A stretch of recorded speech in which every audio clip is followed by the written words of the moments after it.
What's your opinion on it?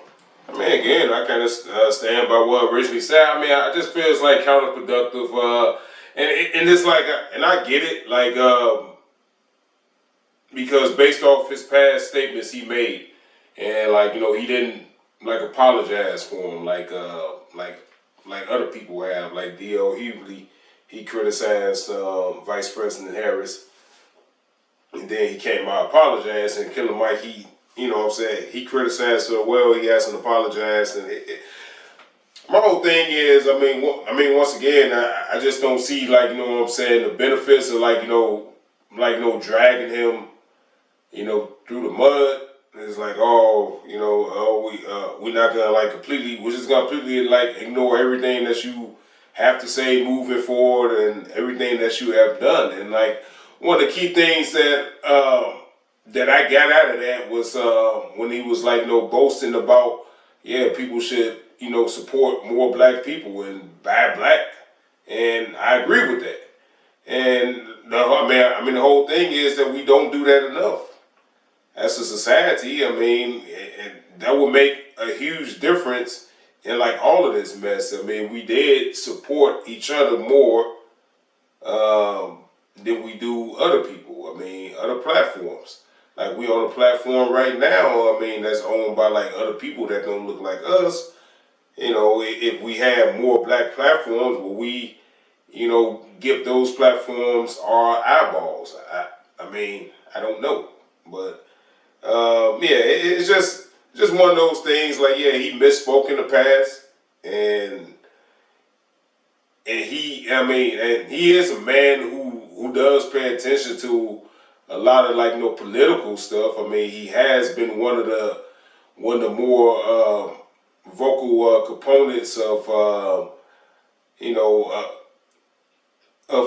having a political opinion and putting putting word out there, which means he should have known better than anything negative that you would say against Donald Trump's felon 47's opponent would probably, in effect help Donald Trump. Same way with Charlemagne, the so-called God, or Leonard, which is his birth name. He had that one spot where he said something about trans surgeries, like jail and all that kind of stuff. The Republicans, they clipped that and they used that and they ran with it.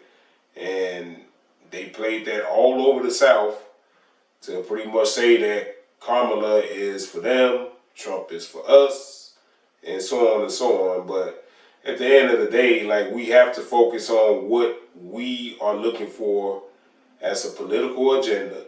It's a lot of things that you got to lay off to the side, like the culture war stuff, and have more common sense. And you need people that's actually going to advocate and do stuff, for all people. And particularly if we're talking about the black community, we need people to be a little bit more specific on how they're going to, do what. And it can't just always just be about criminal justice reform. Black people do more than, be concerned with, the law and criminal justice. And you can't just go to, a black barbershop to have conversations. We, black people are all over the place. Not just the shop, not just on the basketball court. That's just my thoughts. Yeah, well, I'm going to wrap it up with a simple thing like this. And I agree with everything you said about what Killer Mike has done in the community, no doubt. But in this political climate we are in right now, and guys should know as celebrities when you are being duped and used. And anything that you say that you're trying to criticize, and yes, as a black community, there's a lot of things I criticize us about. But at the end of the day, I'm still going to stand next to my brother. I'm still going to stand for what is right. And people say, well, what does that mean by what's right? What's right is like my brother Mark always says, it's about humanity. It's about having humanity for other people. Stop being selfish. Do things for other people for a change instead of yourself. Where you can find out deep down in your heart how that feels to do something nice for someone else. Because I've said this many times, not only in my everyday walks of life, but here on the Grown Men podcast, I feel the greatest when I do something for someone else. That's when I feel at my best. So for the Killer Mikes and the Ice Cubes and the Stephen A. Smiths and the Charlemagne the Gods and all these other black people, just give it a rest. Give it a rest. And you know, like I said, I love the things that Cornel West says, but give it a rest. It comes to a point where it doesn't work. And people have spoke about it in the past when you had Sammy Davis Jr. and you had James Brown and they were talking about Richard Nixon was going to help poor black people. And it was a big joke because it was far from the truth. Let's face facts, people. You can talk about the Democratic Party and how old, like Nick Cannon has said several times, the Democratic Party was the party that was a slave. Yes, Southern Democrats. But when new people got in, they had to change their ways because they knew that they had to. It came a point in this country and time where some of them knew deep down that they were wrong. And the other one said, we're never going to win an election without black votes. So we have to start doing a little bit for black people.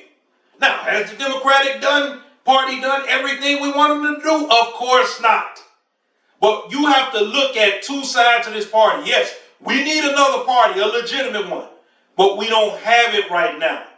And like my mother always told me, son, you do the best with what you have. And right now we see that the Democratic Party favors us more than the Republican Party. And I know it's hard for these celebrities and all these other black people that walk around every day to say this, but you have more representatives that are black Americans in this party than that party. And you can talk to those people. And you can have, conversations with those people. And as celebrities, you have the ear of those people if you come correct. But then when some of us have plans, and then when they don't work out or whatever, or they don't do it there, instead of holding that candidate to the fire, calling that office and arranging a meeting with that candidate, you know what we do instead of doing that? We publicly knock them.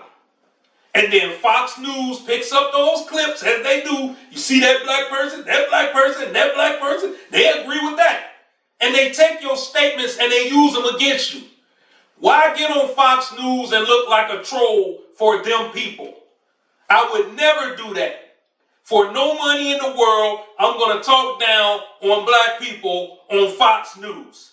I will never do it, wouldn't ever do it. That's what we have to do, people. And until we do that, and as my brother alluded to, stop listening to celebrities, listen to what you hear, rationalize it, then you get a thought process that works for you. And you start spreading the message to others. Look, we're not all going to think the same way. That's not what this is about.